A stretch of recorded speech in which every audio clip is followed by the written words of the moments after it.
Welcome to Season 4 of E-commerce Fastlane. This podcast helps resilient entrepreneurs thrive with Shopify. And now on to episode 181.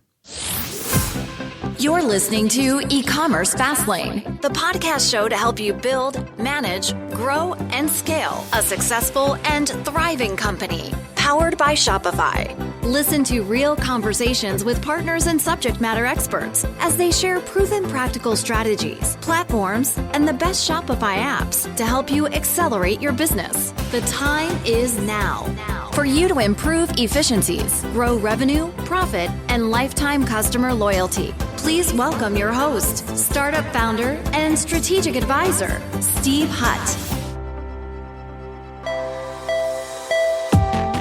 Today's podcast is sponsored by Frontend, a powerful storefront solution from the team at Shogun. If you're tuned into the e-commerce space, and you likely are since you're a subscriber here at E-commerce Fastlane, you've no doubt heard about going headless or building a headless commerce storefront. And if you've gone as far as exploring some of these headless solutions, you know there's an incredible amount of info to wade through and to consider when making a storefront pivot. You may have heard that headless commerce means a move from a commerce-led to a content-led solution, or maybe you've heard that it represents a lean-in more towards an API-first approach. Either way, and as with any largely uncharted territory, it can be hard to work out what's growing faster, the technology or the terminology. The great thing about headless commerce is that it can get your Shopify store to load incredibly fast, eliminate the compromises when it comes to your brand's look and feel. You get full front-end control and flexibility, which will help you convert more of your website visitors. Amazing brands like Groove Life, Nomad, OneBlade, and so many more have taken their storefronts headless using Shogun's front-end platform. You can increase your conversion rate with a less than 1 second page load, and more importantly, you can empower your e-commerce team to manage content more efficiently with Shogun Frontend. They truly are the next generation in e-commerce experience platform. Request a demo and see what the front end can do for your Shopify brand. You can check them out at getshogun.com. That's GETSHOGUN, getshogun.com/front end for more details. Well, hey there, it's Steve, and welcome back to the E-commerce Fastlane podcast. Now, if this is your first time listening, this is an e-commerce show where we have honest and transparent conversations about building and thriving with your store powered by Shopify or Shopify Plus. New episodes are available twice weekly with your favorite podcast players like Apple Podcasts, Stitcher, Google Play, Spotify, and many more. You can also stream current episodes, including a very relevant back catalog. So if you're looking to grow and scale, check out some of the back catalog. You can go directly to ecommercefastlane.com. Now, on today's episode, my guest is David Sobey, who is the co-founder and CEO from a company called Happy Returns. Now, Happy Returns is a returns software and, I'll add, a reverse logistics company that is tackling the painful challenge of returning products that have been purchased online. Its mission really is to make returns beautiful for shoppers, the retailers, that's us, and the planet. So it really is a great conversation. There's a ton of learnings. Please make sure you also listen to the end of the episode because there is an amazing exclusive kind of listener-only bonus that many people listening today could take this offer up on. So hi, David. Welcome to E-commerce Fastlane. Thanks, Steve. Appreciate you having me. Oh, my pleasure. So I mentioned a little bit at the top of the show here, but on a high level, what does Happy Returns do and what sort of problems are you aiming to solve for Shopify store owners and brands? Yeah, so as you described in the mission, and as folks can probably guess from our name, we're tackling the challenge of returning products purchased online. When we talk about beautiful returns and making them beautiful for shoppers, retailers, and the planet, a beautiful return actually means something slightly different for each one of those stakeholders. So for shoppers, a beautiful return is one that's friction-free, meaning specifically it doesn't involve printing labels or packing up boxes or taping boxes. Or really important for shoppers, a beautiful return doesn't involve waiting for the item to go back through the mail to receive a refund or have an exchange order triggered. For Shopify store owners, a beautiful return is one that doesn't happen. It's a refund that gets converted into an exchange, but refund or exchange, the item still has to get back from the shopper to the merchant. And so a beautiful return is one that's low cost because in today's environment, shoppers really expect returns to be free. As you and I know, free, someone has to pay for it. So free really means subsidized by the merchant. And so the lowest cost return is a beautiful one. And then for the planet, a beautiful return is one that eliminates cardboard. It's one that eliminates greenhouse gases because the reverse logistics are efficient. And so, happy returns being beautiful for the planet is really about sustainable returns. I love this mission. So let's talk about the journey. It's always fascinating to me, and I mention it every episode, but like why people choose to build what they build. It's so interesting to me, the problems that people are solving. From your perspective, being a co-founder of this brand, like what do you believe uniquely positions you and your co-founder on a couple points? Number one, to have the desire to want to tackle this problem. And number two, to have the expertise to even create this platform. Yeah, that's a great question. How do you get into the least sexiest part of e-commerce, right? So the story, and I'll keep it brief, but my co-founder is Mark Geller. Mark and I met a decade ago. We were working at a flash sale retailer here in Los Angeles called Hotlook. And if you know the Hotlook story, we ended up getting acquired by Nordstrom. I was leading the marketing team at the time. Mark was in charge of the mobile team. And one of the programs that we worked on together after the acquisition was letting Hotlook shoppers buy online, because we were an online-only business, and return products to Nordstrom Rack stores. And the insights that we gained building that program, it's still in use today. It's called the Return to Rack program. The insights we gained building that are what led to founding the company. And in simple terms, it was, if you give online shoppers the choice, return via mail or return in person to a store, they overwhelmingly prefer to return in person to eliminate the hassle and wait of returns by mail. And then Nordstrom Rack in the equation loved the program because we were driving shoppers that had bought online into the Rack, became a great source for new customer acquisition.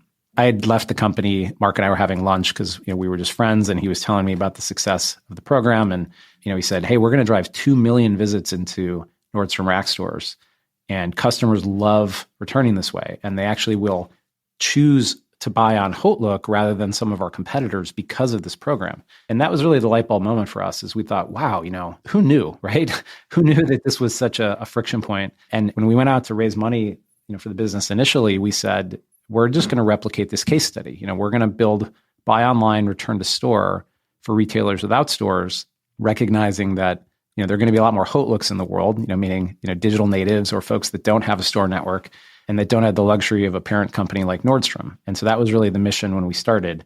Kind of fast forward to today, the surface area that we're tackling has expanded. As you characterized it at the beginning, it's return software and reverse logistics. We sometimes describe it as the operating system for e-commerce returns. And it's those two things working together that are really required to solve the problem. Yeah, and that's why I want to have you on today, because it is very, very unique. I think there's some interesting competitors in this space that, that assist. Even Shopify has made the odd acquisition here or there, trying to figure out returns management. And when I had the pre-interview with you and I learned more, I am front lines in e-commerce managing, $100 million brands, many of them. They have lots of returns, lots of exchanges, and trying to think about their customer experience and the post-purchase experience of returns and exchanges. It's on a lot of people's minds. When I heard about Happy Returns and how unique you're positioning it and the partnerships and the alignment you're having, it truly is beautiful the way you're doing it. And it's so unique. And so I'm glad to dig into this podcast to make sure people understand why you should not be bundled in together with others in what appears to be returns management solution. It's not just that. So please listen in for more information about your solution. And so, like you mentioned about Hotlook, you've also done a little sneaking around. I understand you're also the former chief marketing officer at Revolve. Other notable kind of positions, I believe, in fashion and apparel. And so you kind of get it. You could get the sizing issues and color, and just people just aren't happy. But they do like the brand that they shop with. Just this particular purchase didn't work for them. And so, do you believe that maybe some of these experiences that you've had over these years, do you believe that's helping you form and I guess even build the Happy Returns platform? Yeah, absolutely. So the idea kind of came from Hotlook. As you mentioned, I went on to be the CMO at Revolve. If folks know Revolve, it's a large, $1 billion plus market cap public company here now in Los Angeles that sells apparel, footwear, beauty, et cetera, online. Really high return rates. And I think what was unique about Revolve, and probably similar to sort of the ethos at Nordstrom, was an acknowledgement early on that returns are just going to be part of the business. People are shopping online, especially in the categories I mentioned, apparel or footwear. Sizing is really important. Oftentimes shoppers, could be someone, buying a dress for an event. It may be that she wants to buy several and try them on at home and pick the one that fits best, the one that looks best. And so a lot of times, especially in the categories that we work in, a lot of e-commerce purchases have returns sort of built into them. There's an industry term that's come up called bracketing, which means like buying multiple sizes of something, and especially in footwear, this is pretty common. And so, seeing how much Revolve leaned into returns and said, we're going to make this as easy as we can, and seeing the loyalty that can bring, that was another data point along the way that said, man, this is a problem that, not only does it need to be solved, but when you solve it, you can really create, loyalty in your customers. You can retain more of them. You can create higher lifetime values if you make it easy for people. Which kind of leads me to my next question, because I feel what happens is that a lot of brands think about the return exchange process as more of a cost center, and they don't think about the long-term value of creating raving fans. If it's not necessarily no today, it may be on this size or no altogether, but it's not no forever. And most brands, typically what they're doing in the early stages, they have a link somewhere, and they want you to email customer service, and they start asking lots of questions. It appears like a lot of human capital, a lot of wasted time versus maybe a self-serve portal type model. And so I guess that's my question is that why do you believe a self-serve return or exchange solution in this case, why do you believe it's important for a growing Shopify brand? Let me maybe explain the component parts of the e-commerce return operating system. I think that'll explain or answer your question. So, what you're referring to in automating returns is really what we call portal software. And so that's step one, which is software that, in our case, a Shopify merchant could find our app in the App Store, download the app, attach it to their store, spend 5 minutes configuring the app. So this would be things like adding specifics of return policy, adding branding, and then be able to launch a branded return portal, which is sort of self-service for the shoppers to automate, the return and exchange process. So this is, again, branded for the merchant. It removes customer service from the equation, right? Shoppers can sort of self-provision their returns. Typically, they start by authenticating themselves, usually using an order number and a zip code. They can also do this via email. And so what our software does is it pulls up all the orders in that customer's profile, applies the merchant's return policy, and lets the shopper identify the items that they want to return. Based on the information they give us, why are you returning this item? And based on the available inventory, our software will actually make exchange recommendations. The simple example I always give is, hey, I'm returning a pair of Rothy's. That's a customer of ours. They're size 7, they're black flats, they were too small. Well, our software will go look for that same style. And if it's available in an 8, we'll promote it to the shopper as one of the options to exchange. And just that simple process of of making it easy for people to say yes actually has a positive impact on the exchange rate. And the higher the exchange rate, the more revenue the merchant can actually retain. So that's the second function of our software. And then the third, and I think this is really where we're different from the competitive set, and central to our thesis is that at the end of our flow, we give customers choices. So yes, you can return by mail if you want to print a label. Our software will render the label, but more often what shoppers want to do is they want to drop off in person. And so what happens then is they get a QR code, they get directions to the nearest Happy Returns return bar location. This is a network of 2,600 places around the country that we manage in order to accept returns from all the merchants we work with. And we share the nearest location based on the zip code where the order was shipped. So again, most shoppers will opt into box-free drop-off.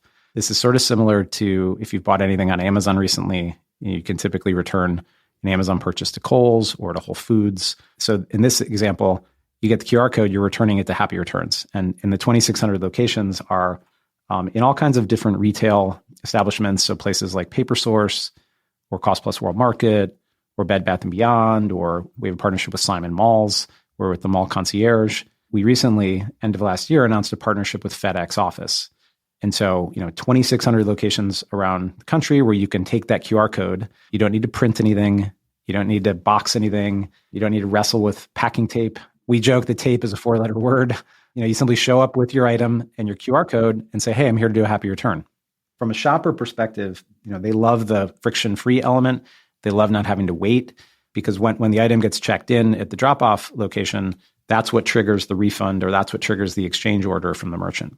Let's talk about maybe what's broken, because I totally agree with you. That is like a fabulous workflow to have, automating things through the portal and then allowing and some recommendations in there about how would you like to exchange it or refund it. And then label versus in-store, obviously going to a location and dropping it off, and that triggers an event. And so we'll dig into some specific things about how these returns actually migrate their way back to the appropriate vendor.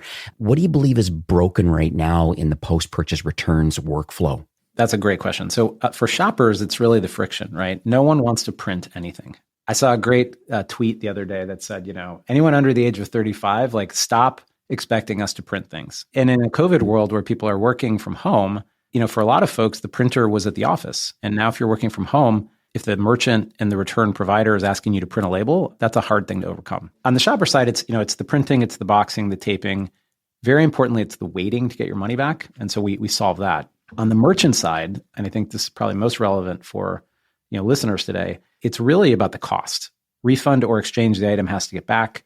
Today's environment, shoppers expect the merchant to subsidize this. They expect it to be free. And so this is where the reverse logistics side of what we do kicks in. So to continue with that Rothy's example, Rothy's customer drops the item off at a return bar. That pair of Rothy's gets put into a reusable tote. That reusable tote fills up during the course of the day with returns from other merchants.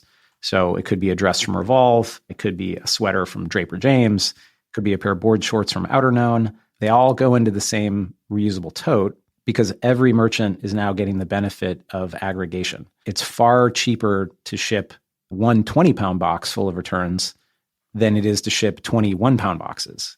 That commingled aggregation is critical to driving down the cost for the merchants. So that tote will ship from the drop-off point to one of our regional processing hubs. We operate 2 of these today, one on the East Coast, one on the West Coast. And at that hub, we will sort by merchant. So all the Rothy shoes get segregated from all the Steve Madden shoes. Then, from the dresses from Draper James, and then we'll bulk ship the items back to the merchant. This is, again, taking advantage of aggregation in order to drive down the shipping cost per unit. And so there's, real hard cost savings. Typically, it's in the neighborhood of 20 to 30% versus paying for returns by mail. This is the part that I really want to make sure that people listening today, this is a big differentiator in the marketplace right now, because there are a lot of interesting solutions out there. I don't even want to call them competitors, but it's interesting where they really have a software portal solution, mostly label printing options, maybe attempting to create a gift card, maybe in exchange to remotivate people to want to purchase. But at the end of the day, the product still has to get back to the merchant somehow. And you're right, people don't want to print labels. It's quite a hassle, and it is the friction. And you're suggesting, because of these 2,600 locations, you're giving people the opportunity, not to mention the residual effect of these locations. I mean, a lot of times I wouldn't be surprised if people start shopping or learn more about these return locations, and they become customers at the return locations in exchange for being a Happy Returns drop-off center. You got it. On that side of our business, that is the model. So, and I'll just use PaperSource because they're a longstanding location partner of ours. If you bring your Rothy's into a PaperSource store, you as the shopper, you get the benefit of that, friction-free return, getting your refund or your exchange initiated there on the spot. Happy Returns sends you an email that memorializes the return transaction. And this is important. It's not like when you go to the post office and you get that 16-digit alphanumeric code. It's like, oh, you shipped something. This is an itemized receipt that says, okay, David, you're returning the sweater, you're returning the medium, exchanging it for a large, you're returning the pants, you're getting a refund on the pants. So there's $100 coming back to your, Visa card ending in 1234. So it's a detailed itemized receipt. But that receipt also, we provide an opportunity for the location partner to make an offer. So if you were to turn Rothy's into a PaperSource, what you would probably find is I think today there's a $10 offer that they're running to buy something in the store that day. And so again, the company's called Happy Returns, right? We're trying to create joy and delight in what used to be the worst part of shopping online. And shoppers love this, right? They love the fact that, gosh, this was, not only was it a friction-free return, but now I'm in a place like a PaperSource. I have an offer from the store. And what often happens is that people buy things, right? I mean, they're like, oh, well, as long as I'm here, I'm going to get that card for the birthday party that I have coming up, or I'm going to buy, a craft kit for, this, Easter's coming. I'm going to buy an egg coloring kit. It's really trying to bring joy to what used to be, like I said, the worst part of shopping online. Yeah, it sounds like an IRL, like an in real life kind of post-purchase kind of cross-sell, you know? What about internationalization? Obviously, you're, well entrenched, and I believe you're expanding to more and more locations as more traditional retailers, realize there's an opportunity here of the cross-sell opportunity, but then being a Happy Returns kind of certified drop-off location. How are you handling potential expansion of the brand? Maybe let's start off in Canada, being a little more closer to home. And then what are the plans in the future from an internationalization perspective? Yeah, our international expansion is sort of piggybacked off of what's available in Shopify. So for example, the software component of what we do, the portal software can be internationalized, all the currencies that are supported by Shopify. Later this year, we're introducing local language. So, a shopper in France could actually review the retailer's return portal in, native French. But today, everything we do internationally involves printing a label and shipping back. Where we're headed and what's on our roadmap, end of 21, beginning of 22, is actual in-country return bars. So the same infrastructure that we built here, the drop-off locations supported by the processing hubs, that's what we're tackling next. Canada is actually our first market. That's part of the plan. And same idea of, can we connect the return portal and the work the shopper does to initiate the return online with the physical drop-off by having, a presence in locations.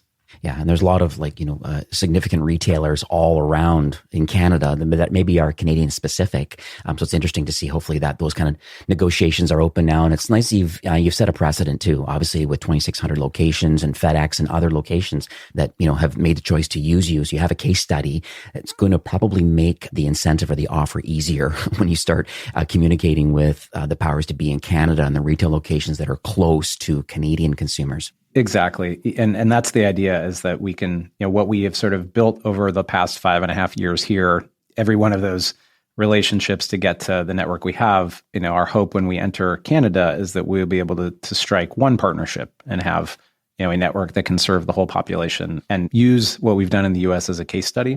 So that's the exact idea. So David, this show has I'm sure you know this, but it has a very diverse range of entrepreneurs that listen each week. I mean, we're up to almost 10,000 downloads or so. And from your vantage point, what sort of advice would you give brands today, store owners today?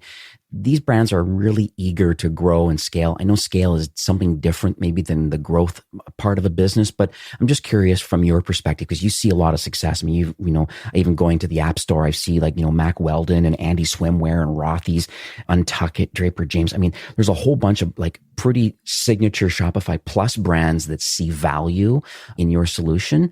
I'm just curious, knowing these partners and other, brands on other platforms, it's interesting to me. What do you see that makes a lot of these brands overall successful? Yeah, I think, at the highest level, I would describe it as a focus on core competence and a willingness to work with enabling technologies in areas that aren't core. So I think about Shopify's success, for example, the willingness of these brands to rely on Shopify as the e-commerce platform. I think with regard to our domain, returns and exchanges, I think it's a willingness to rely on a company like Happy Returns to provide this thing, which, let's face it, returns and reverse logistics is not core to most merchants. What's core are things like a great product, a great assortment, a phenomenal brand that has an emotional connection, the shopper experience, and the way that they actually interact with the brand, right? For the folks that we've worked with, and we've started with some of these when they've been small and then watched them scale, I think it's really a focus on the things that are unique and a willingness to partner on the things that aren't core. Reverse logistics is messy, it's hard. We've probably spent more time thinking about this problem than anyone in the world at this point, been at it for 5.5 years. And so I think a willingness to say, hey, I want partners that can allow me to stay focused on the things that I know are going to drive long-term value in my business, which really ends up being product and customer experience, and a willingness to work with partners for the things that aren't. And I think you can see this, it's not just Happy Returns, but you see this in payment options, you see this in sort of marketing toolkits. There are a lot of other examples of businesses in the Shopify ecosystem that are, have figured out one part of the journey, and merchants that are scaling are trying to identify those best-in-class technologies and saying, in a way, it's freeing. It's like, I don't want to have to worry about this or be an expert in this because I have the right partner. I'm finding them in the Shopify ecosystem. I'm just going to be able to focus on the things which are unique and make me great as a company. I think it's part of that whole kind of plus technology partnership kind of group. There's, plus certified app partners. It's so interesting when, SaaS companies like yourself go down that journey and learn more about, well, what does it take to become a certified plus technology partner? Because, Shopify, I always say this a lot on the show, but, we do commerce, 80% of commerce very well. It's typically that last 20% that needs to be filled in with, a partner connection or a very specific marketing app or a BI tool, or in your case, a proper reverse logistics kind of return process. This is all part of the overall customer experience. This is not maybe a native solution in Shopify, obviously. And so it's nice that these kind of pieces can all come together. I think that's the reasons why the Shopify ecosystem is such a flourishing and very open and communicative kind of an environment. People are just there to share and help other brands. It's just all about entrepreneurship. And I think that's really exciting. Yeah, I have to say, it's inspiring to sort of see how enabling that ecosystem is. And it creates entrepreneurs and it lets entrepreneurs follow their passions. And as you described, like let an ecosystem help you grow rather than having to worry about becoming an expert in every component of selling online to sort of say like, this ecosystem provides me with, a best in class set of technologies and experiences and supporting services so that I can focus as the entrepreneur on my passion. And man, it's really fun to work with brands that we have discovered, either through the App Store or just, as members of the community and watch them grow. I mean, it's so inspiring. So what does the future look like for Happy Returns? Are you able to share maybe a North Star for 21 and beyond? I'm always curious about, like partner alignment. I know we're expanding eventually into Canada end of this year or into 22, but just end of the day, I just would like to understand how you're going to continue just to offer value to brands and just, I guess, almost surprise and delight customers with your platform. The simple way to think about us is that we've got retailers, so the stores that work with us, we have the drop-off locations. And so a big part of our plans are more of both of those, right? More locations for people to drop returns off, serving more stores. I think that the most interesting, and beyond international, which is a big part of the focus, probably one of the more interesting initiatives that we have is, everything we've done to date has been focused on reverse logistics, getting the items back from the customers to the merchants or the merchants' 3PL, third-party logistics partner. Where we're headed is, and I'll just pick on Rothy's as an example, all of Rothy's returns are passing back through Happy Returns hub facilities. So 2,600 drop-off points are sort of the spokes. And then we have these two regional hubs where the commingled aggregated shipments go. And then, of course, we sort all the Rothy's out from the other returns. We can actually handle the goods at those locations. We can actually disposition them. We can identify the ones that need refurbishment versus the ones that can be sold again. We can actually do the packaging. So, the process to get a pair of Rothy's, as an example, ready to be resold like new, we can evaluate the condition, do the refurbishment, repack them in a new box and new materials, et cetera. Where we're headed in 21 is actually starting to drop ship those items to the next customer. So this doesn't exist today, but you can imagine if you're a Shopify merchant, maybe you have one warehouse or one third-party logistics partner where your inventory is held. Working with Happy Returns, the items that we're handling through our hubs could become new nodes in your fulfillment network. You could go from having one warehouse, say in the middle of the country, to now three, inventory in three warehouses. In the case of Happy Returns, it's the returned inventory passing back. If we're holding something and we're able to process it and prepare it to be resold like new, why can't we just drop ship it to the customer if there's an order for it in that region of the country? To me, that this is really exciting because at the end of the day, I think we're all sort of competing against the expectations that Amazon is setting.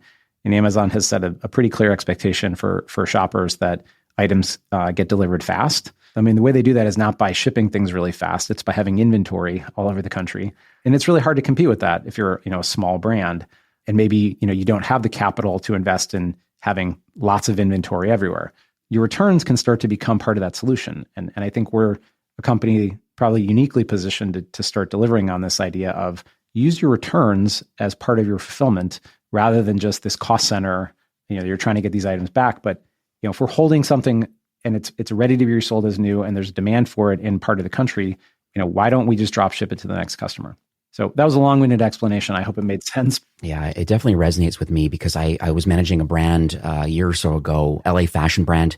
So they have 3 or 4 locations kind of in the greater LA market, in a very busy online store in their own branded apparel. And what's interesting is when I went for a tour, when I went to their location, I was absolutely shocked at the size of the room they had just for returns. Like they're so large and so busy that they had, 40-foot trailers backed up. Some weren't unloaded yet with the returns. And then, 4 or 5 40-foot trailer loads, like just for the days outbound.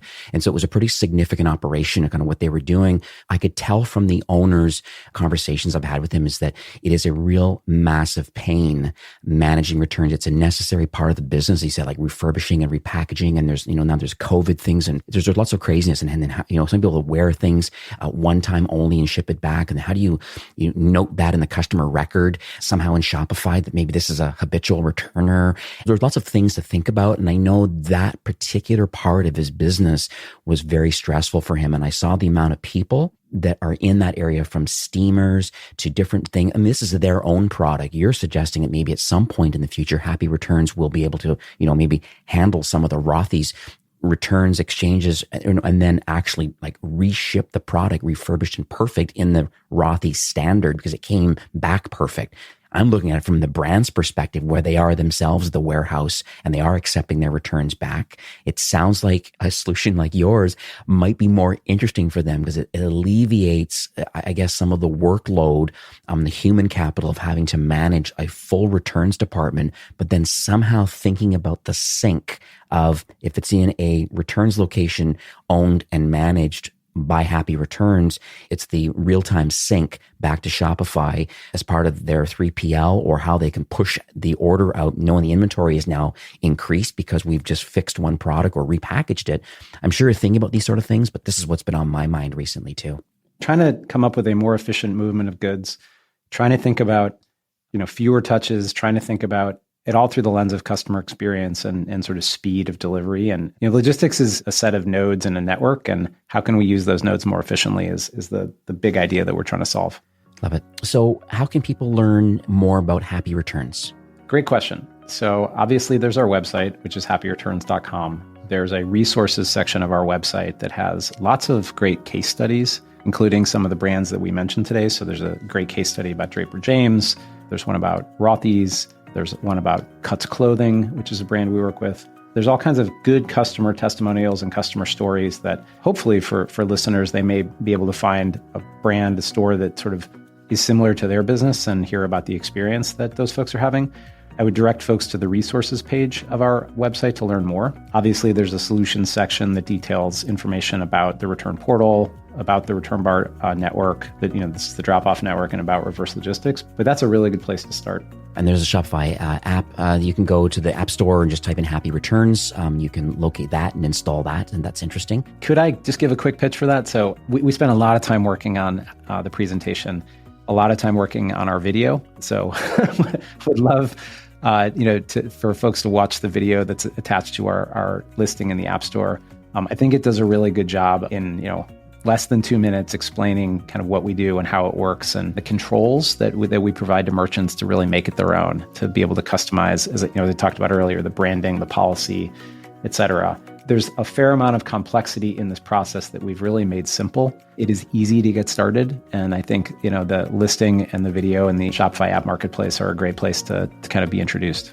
I will add that I'm going to put that exact same video, because it's on YouTube. I'm going to put it in your show notes also, but people are going to download the app anyway. So please watch the video in the App Store or on the show notes for this particular episode, because it will definitely be there. I love animated video, and I'll tell you, it's a lot harder than it seems to get a complex idea into an animated video. So I'm really proud of what we produced for the App Store. We also chatted offline before recording today, and I understand that you would like to share an offer for the e-commerce Fastlane listeners. Yeah. So as I described, there's component parts of our offering. The portal software is a component part. And so for anyone that wants to try it for free, we're going to offer 2 months of free return portal software. So this is the app that you can download from the App Store. The best way to go about that would be, if you're talking to a Happy Returns salesperson, you can just reference the Fastlane podcast, or you could go to happyreturns.com shopify.com/fastlane. And we've got a landing page set up for anyone that wants to register. And by registering there, someone from our sales team will contact you and will know to apply the 2 months of free return portal software to anyone that signs up there. Yeah, and it's a good opportunity at that point too to kind of see, well, other than the returns portal and that whole workflow, you can see how easy it can integrate. I've actually added onto my development store just to see what, and how it gives me the access to the platform and how I'm able to reskin it through CSS and some basic kind of things. It's interesting and it's really, really well executed. So good work on that.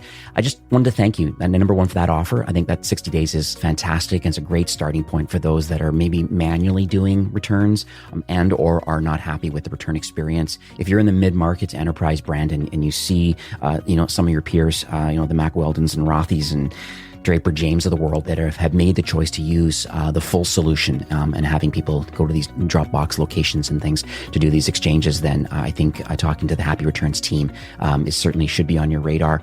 As you know, Shopify's mission really is to make commerce better for everyone. And based on this recording today, I feel both you and the Happy Returns team, you really are in tight alignment with wanting to help brands just to execute better post-purchase customer experience. I mean, I talk about this a lot on this podcast and even the brands I manage, but just better returns, improving these efficiencies. There's some cost savings. There's the environmental component to this. I just think this is fantastic and just want to thank you, for sharing your knowledge and your vision today. And I appreciate you giving back to the Shopify ecosystem. Well, thank you for having me. This was a lot of fun. I appreciate it. And remember, for me, I have really short nails, so tape really is a 4-letter word. Thank you, Steve. All right, have a great day. Today's podcast is sponsored by Frontend, a powerful storefront solution from the team at Shogun. If you're tuned into the e-commerce space, and you likely are since you're a subscriber here at E-commerce Fastlane, you've no doubt heard about going headless or building a headless commerce storefront. And if you've gone as far as exploring some of these headless solutions, you know there's an incredible amount of info to wade through and to consider when making a storefront pivot. You may have heard that headless commerce means a move from a commerce-led to a content-led solution, or maybe you've heard that it represents a lean-in more towards an API-first approach. Either way, and as with any largely uncharted territory, it can be hard to work out what's growing faster, the technology or the terminology. The great thing about headless commerce is that it can get your Shopify store to load incredibly fast, eliminate the compromises when it comes to your brand's look and feel. You get full front-end control and flexibility, which will help you convert more of your website visitors. Amazing brands like Groove Life, Nomad, OneBlade, and so many more have taken their storefronts headless using Shogun's front-end platform. You can increase your conversion rate with a less than 1 second page load, and more importantly, you can empower your e-commerce team to manage content more efficiently with Shogun Frontend. They truly are the next generation in e-commerce experience platform. Request a demo and see what the front end can do for your Shopify brand. You can check them out at getshogun.com. That's GETSHOGUN, getshogun.com/front end for more details. Well, that's it for today's episode. I'd like to thank you personally for being a loyal listener of E-commerce Fastlane. It's my hope that this podcast is offering you a ton of value through growth strategies, tactics, and exclusive insider tips on the best Shopify apps and marketing platforms, all with my personal goal to help you build, manage, grow, and scale a successful and thriving company powered by Shopify. Thanks for investing some time today and listening to the show. I'm so proud and excited that you have a growth mindset and are a constant learner. I truly appreciate you and your entrepreneurial journey. Enjoy the rest of the week and keep thriving with Shopify.